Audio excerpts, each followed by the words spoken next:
Hello, this is Dr. Fife again, and we're back with section 4.2, reduction of order. So today we're going to learn about reduction of order when it applies. Generally, it applies to a second order linear homogeneous ODE, where one non-trivial solution is known. We're going to learn how to use the reduction of order formula to construct a second linearly independent solution, and then we'll apply the method to constant coefficient and variable coefficient examples.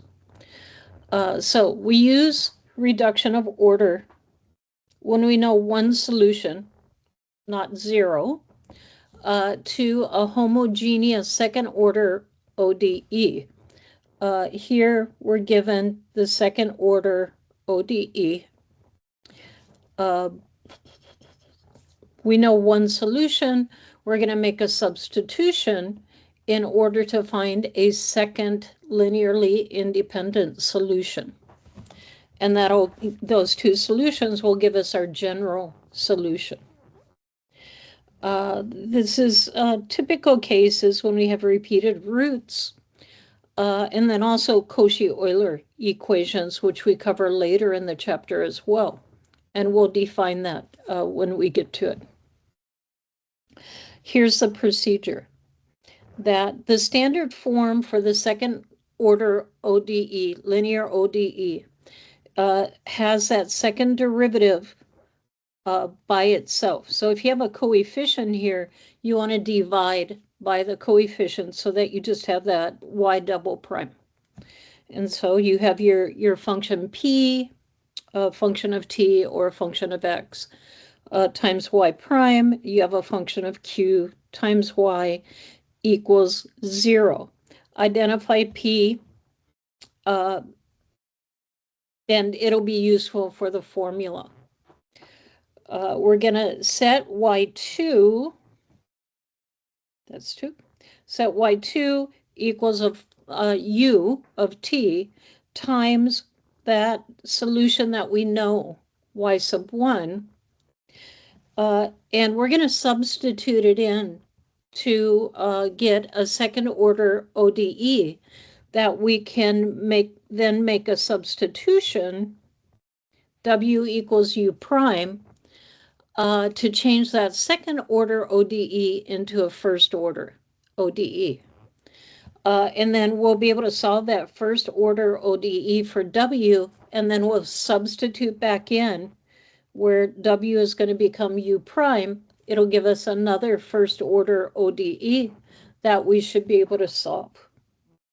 So we'll solve the equation and we'll ignore the constant of integration to get our solution.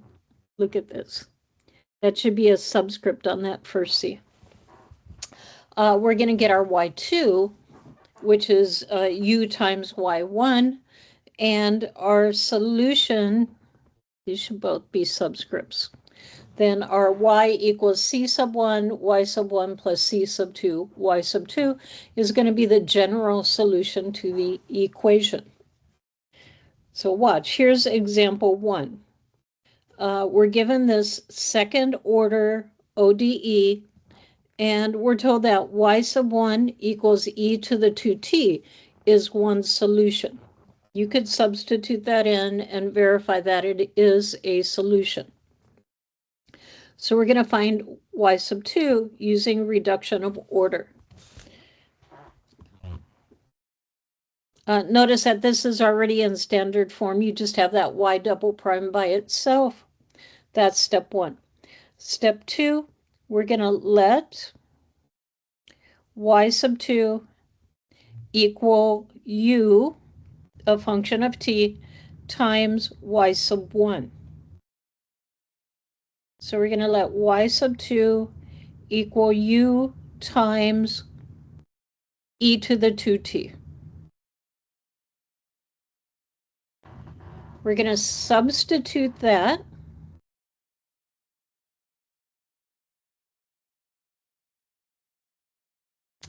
into our equation. Y double prime minus 4y prime plus 4y equals 0. So I have my y. I need a y prime and a y double prime. Here's my y. So that's y2. So y2 prime. I need to use the product rule. Remember that u is a function of t. So I get u prime times e to the 2t, and then plus the derivative of e to the 2t is going to be 2e to the 2t times u. I'm going to take the derivative of that to get my second derivative. Before I do that, I'm going to factor out e to the 2t. So I have u prime plus 2u. I'll use that for my u2 prime.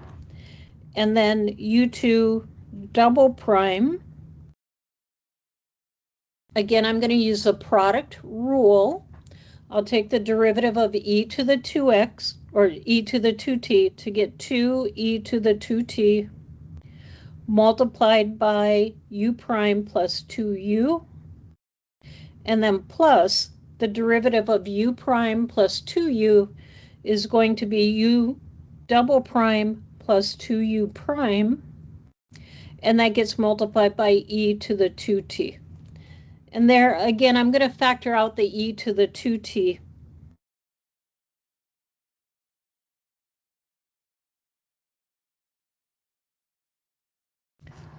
And I'll start with my highest derivative term, which is this one, u double prime.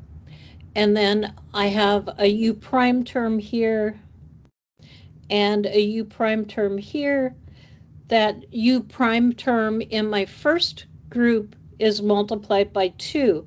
So I get 2u prime plus 2u prime gives me 4u prime. And then my u term, a non-derivative term, is just that 2u, which is multiplied by 2. So plus 4u. And that's what I'll use for my second derivative. So I'll use those boxed expressions, y2, y2 prime, y2 double prime, to substitute into this equation.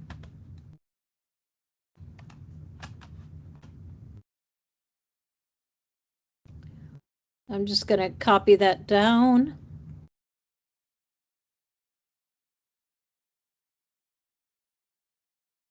And then substitute in for y double prime. That's going to be e to the 2t times u double prime plus 4u prime plus 4u.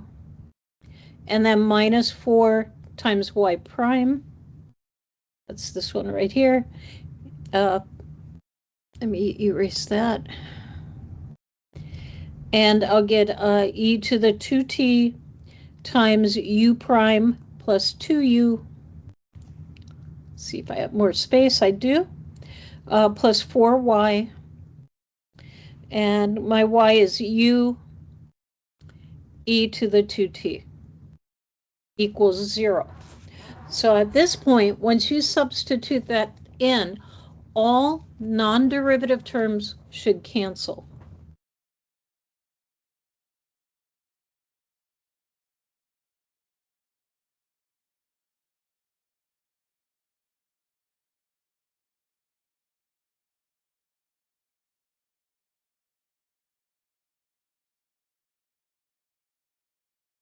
So we're going to combine like terms.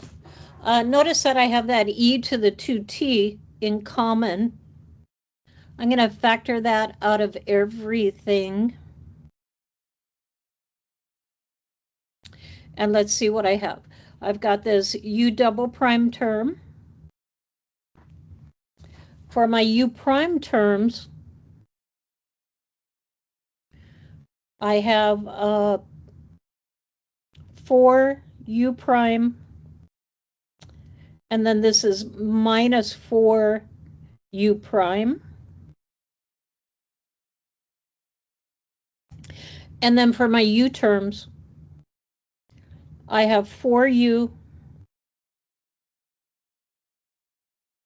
Here I have negative 8u, and I have 4u. So notice in this case, my u terms drop out, and also my u prime terms drop out. The u prime terms sometimes do, sometimes they don't.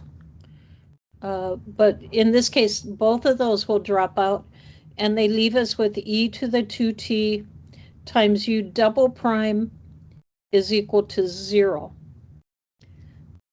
So at this point, I'm going to make my substitution right here. Let y equal, or let w equal u prime.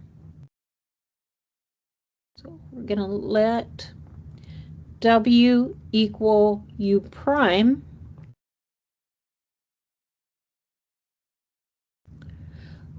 Well, then w prime is going to be equal to u double prime. That's what I have here, u double prime. So I'm going to get e to the 2t times w prime is equal to 0. And I can multiply both sides by e to the negative 2t, or divide by e to the 2t.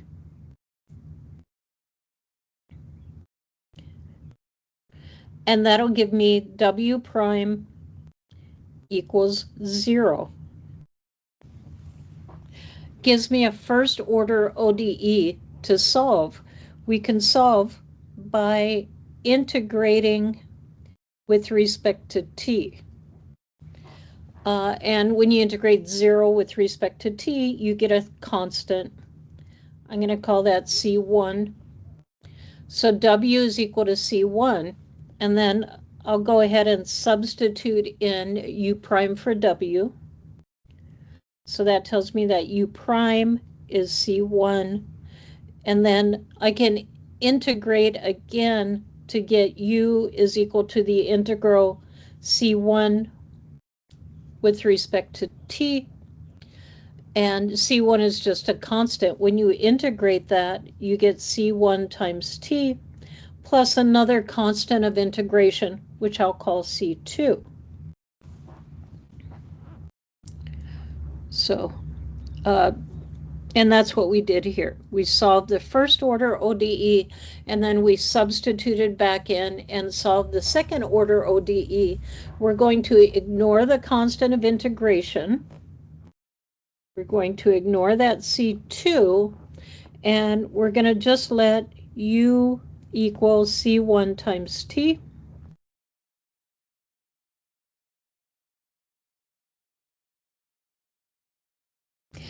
And let me see. Right here, my y sub 2 is u times y sub 1, or u times e to the 2t.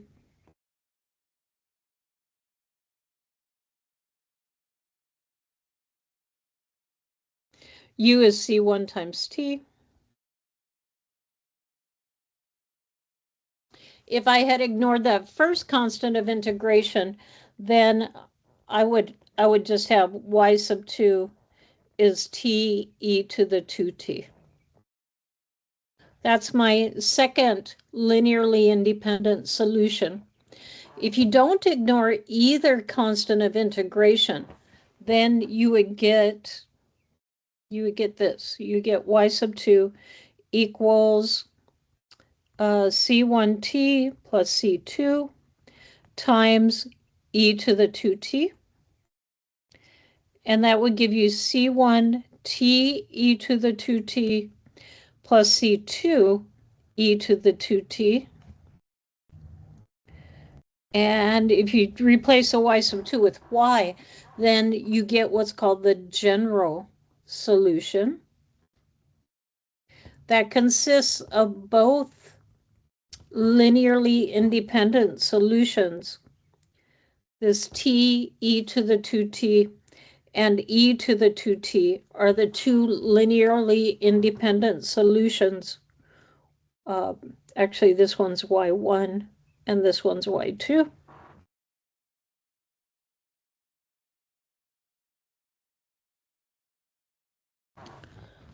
And the general solution is made up by multiplying those linearly independent solutions by a constant, C1 and C2.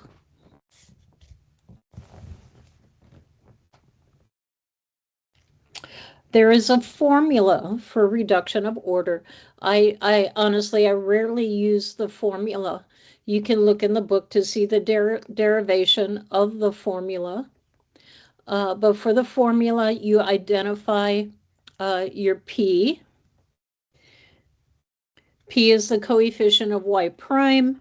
Make sure that that first term is just y double prime. And here's our formula. I do not give you formulas on the exam, or I don't give you this formula. So if you want to memorize it, you can. I personally, I don't memorize it. Y sub 2 of t is y sub 1 of t times the integral e to the integral of p of t d of t. That's from solving a linear ODE, all over y sub 1 of t squared. Integrate with respect to t. So let's see how that works. So notice that this equation is in standard form. You have that y double prime by itself. So here our p of t,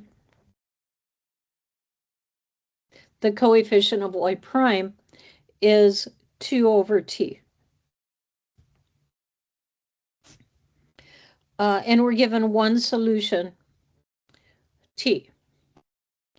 So our formula says our second solution is, I'm just going to copy the formula first, is y sub 1 times the integral of e to the power of the opposite of p of t, integrate with respect to t, divided by y sub 1 squared, and then integrate all of that with respect to t. So let's take this piece by piece. Let's just do this inner part first. Let's do this numerator.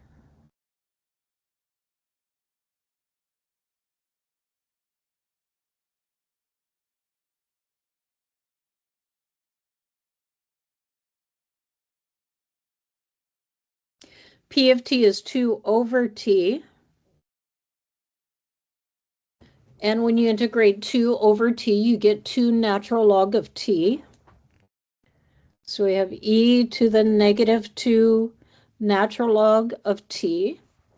Now, e and natural log are inverses of each other, and you should never leave an expression with both of those together. So I'm going to apply the power rule for logs. I'm going to bring that negative 2 up and turn it into an exponent to get e raised to the natural log of t to the negative second. And then e and natural log will cancel out to give me t to the negative second. So that's my numerator. And so now I'm going to take y sub 2 is y sub 1, that's t, times the integral of, my numerator is t to the negative second, my denominator is y sub 1 squared, that's going to be t squared, and we're going to integrate that with respect to t. So I'm going to bring that t squared from the denominator up.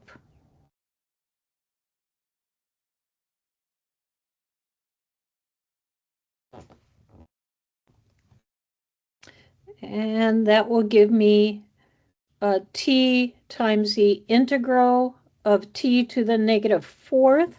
My denominator's gone, dt. Here for this formula, we can also ignore the constant of integration.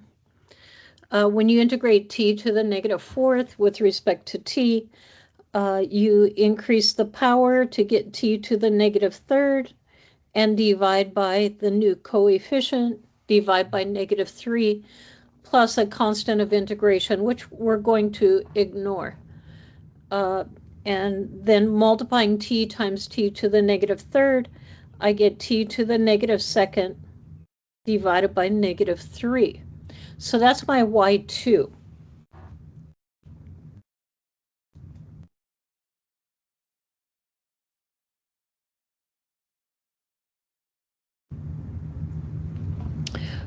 So y2 is t to the -2nd over -3. We had y sub 1 as t.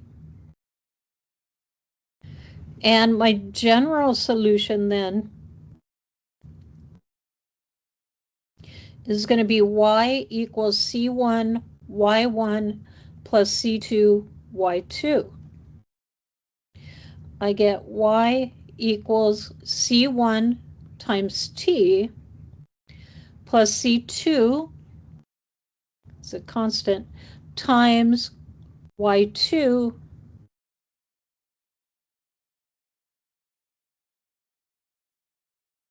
which is your answer. In an answer key, it would probably have the answer like this.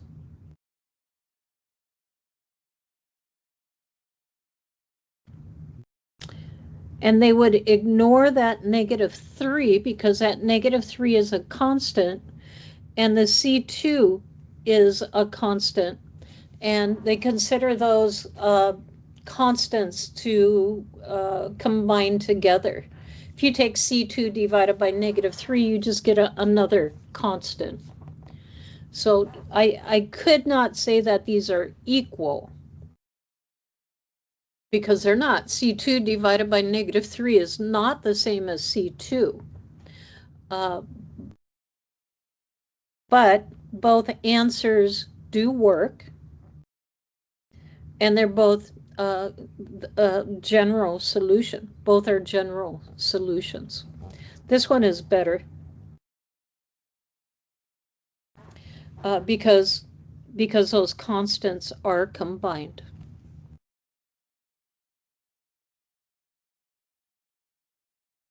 Okay, so common pitfalls. That if the equation is not in standard form, then you're not going to have the correct p. That y double prime, the coefficient has to be 1. You need that y double prime term to be by itself.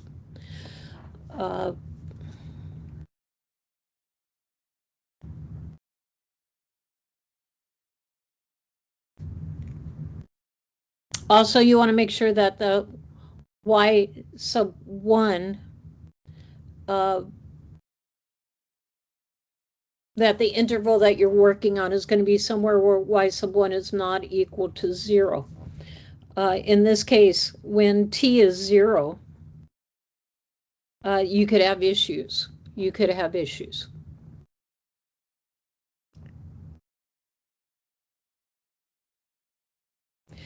And you could have issues if you're trying this with a non-homogeneous equation. It's particularly for homogeneous equations.